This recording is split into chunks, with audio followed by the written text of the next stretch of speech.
Huracan. That's right.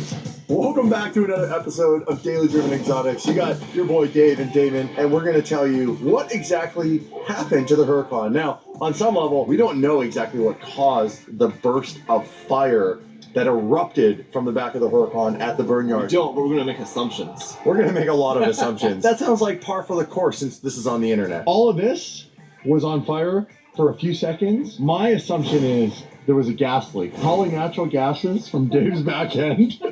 Dave had some beans yesterday. It was the burrito. It was the burrito. We were fracking for natural gas a few years ago, and all there was an air pocket and it blew up at the last minute. Everybody's had Chipotle. Don't even play me like that right now, internet. You've had Chipotle. You know. Let's analyze it. Let's watch right now. We'll voice over this. Watch the flames as they happen. Now, what do you see, Damon? I'm seeing personally a lot of little bits of rubber. There's a very, very dense smoke coming out of the back. There is. And then this car, being a turbo car, runs probably on the richer side. Yes. And the exhaust is in the center. Yes. And it's hot. And we know from a clip earlier when Buddy got this sick shot of us doing donuts, there was flames actually shooting out. I didn't know my car shot flames. A flame shot out, combusted what was already super hot. It actually is confusing. You watch the fireball. It was a big fireball that engulfed all the smoke from the tire. So, but it was like tire was flammable, I guess. It was a split second. Yeah. And then it goes away as you see. And then what do you see at the end? All you see is little bits of rubber on fire. Nothing else is on fire except for the wheel well a little bit. On the ground, and there was some rubber stuck in the wheel well. You watched that part of the video where we ran back to spray it again. Yeah. It was up in here. Yeah. Well, the thing's burnt. So let's look at this. Well, it's burnt. What? It's burnt. No, that's from rubber, dude. That's not burnt. That's burnt. Oh, is that new? That's that's melted. So that's the inner wheel liner melted, and a massive hole in there. Look at that, dude. Look at the soot. That is crazy, you guys. Wow.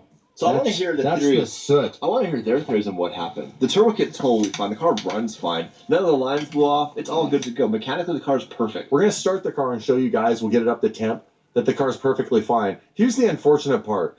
And again, it's the internet, so we're going to make assumptions, and a lot of people made some yesterday and started basically blasting Sheepy Race that their turbo kit lit the Huracan on fire. The Tire Slayer is our nickname for it, sending them DMs and messages on social media when there was nothing wrong with it. We drove out of the burn yard. It's not like it even got pushed out. There were cars that got pushed yesterday. It was. We drove out. We drove out. Now check this out. Let's just look at some more of the carnage, and then we will start this thing, and I will prove to you everything's good. But check this out. Look at the tire. So when you have no rear bumper delete, this is what you get. And a wing, that is hard. I'd almost call this like fossilized rubber at this point. Look at how small the chunks are. It makes sense when this is engulfed in all that smoke from the tires. Well, that's what I'm saying. That would burn. It would burn. All of this is what I'm thinking was on fire. Little chunks of tire, and all in the smoke, and with all the heat, it's kind of floating in the. It's all kind of doing this right here, and then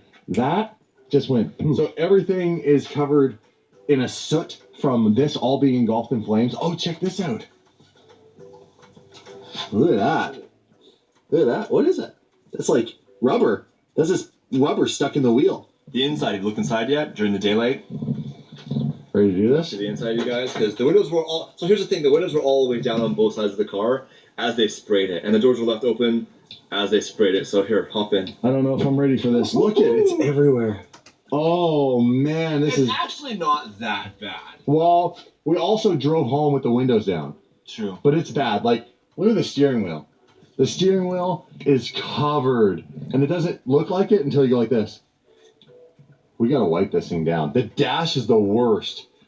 That's a black dash, you guys. Like, that was carbon. The front end is definitely gonna take the money on this one. What do you think? The worst. Again, it's not that bad. I mean, it's bad, but it's not that bad. I mean, that's pretty bad right there. Now, here's the thing. California Motorsports fix this? I'd say probably not. You'd be like, hey, can you fix this real quick? I got like 20 minutes, I have to go. Can you guys do a little bondo on there? California Motorsports does not want us bringing this bumper. We're going to have to just, I think, get a new one. Let's have a look. We go from the corner.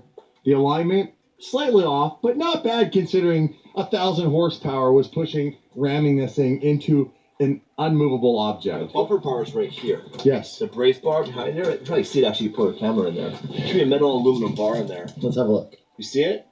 I do. So that's going to take the damage. I do see the metal The bar. headlights are fine. Yes. That's my concern originally was headlights and hood. That's money. So what you're saying is I lined it up quite well. Well, you didn't hit it. You touched it and rubbed on it. You didn't go hit it. And at one point, you're doing like 118 miles an hour. If you look at the speedometer. 6th gear we got up to doing the burnout on the K-rail. Pretty impressive. This basically was already split in half, though. This was already a repair job. I mean, it's... Hold on. There we go. Hold on. Yeah. It'll buff out. So that's the carnage to the front bumper. Probably going to get a bit of hate for this one. Let me explain. This was already damaged.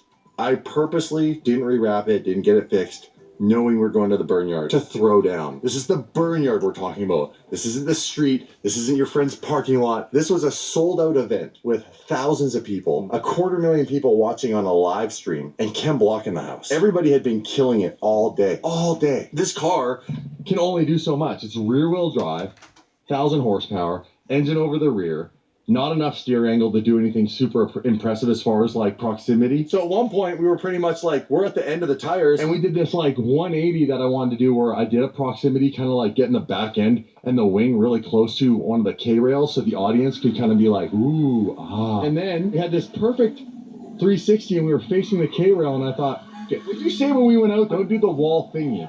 Well, Jamie, throw that clip in again from yesterday's vlog. Don't do a wall thing. You got radiators and headlights. My concern was, I don't care about the bumper. Bumper's already ruined. Yeah. I was thinking headlights and all the structure in the front. Oh, there's a wasp right there. I don't know where that came from. You almost touched him. He's just chilling on the car. He likes the car. Guess what my concern was? Ramming the front end into a K-rail, pushing it. With all that power. What? What's inside the car that could have went off? Airbags. I was actually kind of concerned that the Airbags airbags... was on impact.